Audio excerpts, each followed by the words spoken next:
Pourquoi est-ce qu'on a encore du mal à traiter les verrues en 2025?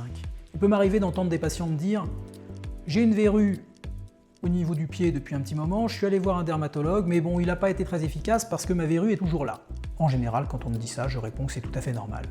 Car le traitement des verrues, y compris aujourd'hui, reste quelque chose de très difficile.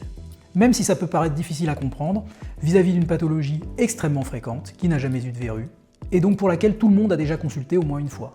Oui, mais finalement, on sait, encore aujourd'hui, très mal traiter les verrues, et notamment bien sûr les verrues les plus étendues, et lorsqu'elles sont nombreuses. Alors pourquoi? Pourquoi on ne sait pas les traiter? Eh bien parce que les verrues, c'est une infection. Les verrues sont dues à un virus, le papillomavirus, qui est extrêmement fréquent dans l'environnement, qui contamine les sols, des salles de sport, des piscines, des douches, mais qu'on peut aussi très bien retrouver un petit peu partout autour de soi. Et il se trouve que ce papillomavirus, eh bien, on n'a pas de traitement pour l'éliminer. Donc quand on se retrouve confronté à une verrue, eh bien, on essaye de la détruire, le plus souvent au moyen d'azote liquide. Donc on essaye de détruire le tissu lui-même, mais sans réelle action directe sur le virus. Qui aurait idée aujourd'hui d'aller traiter un staphylocoque avec de l'azote liquide? Personne.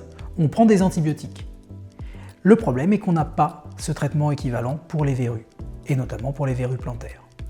Et donc, on est amené assez régulièrement à réaliser plusieurs séances de traitement par azote liquide, ce qu'on nomme la cryothérapie, et on s'aide aussi très volontiers de traitements locaux qui sont un peu fastidieux, à réaliser à la maison pendant plusieurs semaines, chaque soir, mais qui ne sont pas nécessairement moins efficaces que l'azote liquide réalisé au cabinet. Et donc oui, en 2025, aujourd'hui, on ne sait pas réellement prendre en charge une pathologie aussi banale, aussi fréquente, courante que les verrues.